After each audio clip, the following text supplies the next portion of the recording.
d'abord les particuliers qui vont en justice contre l'État. Donc, pour aller en justice contre quelqu'un, c'est parce qu'on pense qu'on a raison.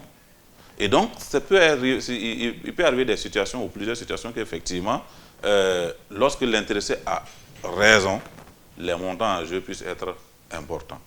J'en ai juste deux exemples. En matière de commande publique, vous savez que souvent les montants en jeu sont importants. Si quelqu'un construit un bâtiment et qu'à la fin, il n'est pas payé et que ça passe au contentieux, évidemment, le montant en jeu, ce sera le prix du marché. Ou, pour un peu diluer cette position, si c'est même, il a perdu le marché, c'est-à-dire l'attribution a été faite à quelqu'un d'autre. Or, il pense que l'attribution devait lui être faite. En ce moment, il va suivre ses procédures judiciaires jusqu'à un certain niveau. S'il venait à gagner son procès de façon définitive, vous imaginez aisément que les montants en jeu aussi peuvent être importants. Et le deuxième grand volet, c'est vraiment lorsque l'État a besoin de la mobilisation du foncier. C'est ce qu'on appelle les expropriations pour cause d'utilité publique. On veut construire une université, on veut construire un centre de santé, et en tout cas, on veut mobiliser du foncier pour un intérêt général, mais il y a des gens qui sont sur l'emprise. On veut construire une route. Voilà. Il y a des gens qui sont sur l'emprise et qui occupent le terrain. Il faut les faire partir préalablement pour pouvoir donc réaliser, j'allais dire, cette infrastructure au profit des populations. En ce moment, l'État est obligé de passer par ce que l'on appelle une juste et préalable indemnisation. Si ça n'a pas été fait comme ça, évidemment, la personne avisée pourra aller en justice. Et si nous n'arrivons pas à avoir des éléments pour montrer que l'indemnisation qui a été faite est juste et préalable, surtout l'aspect préalable, le juge peut nous condamner à de fortes sommes, puisque vous savez, en matière de terre, les prix sont très souvent exorbitants. Et donc, ça peut alourdir, je dirais, anormalement l'enveloppe à mettre à la disposition justement des particuliers pour l'exécution des décisions de justice.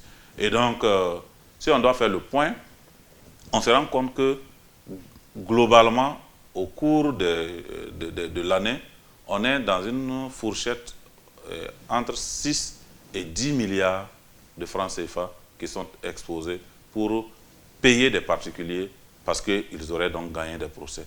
Mais sur les mêmes, si vous voulez, les mêmes périodes, les mêmes types de périodes, c'est-à-dire l'année civile, on arrive à éviter des condamnations à l'État de plus de 3 milliards, c'est-à-dire les efforts qui sont consentis et qui permettent justement de réduire les montants que l'État devait exposer. On arrive à les réduire d'environ une somme nominale de 3 milliards ou 4 milliards. Mais, parce que ça, ce n'est pas essentiel, ce qui est essentiel, on arrive surtout à faire condamner aussi les particuliers à payer à l'État des sommes d'argent tournant autour de 4-5 milliards.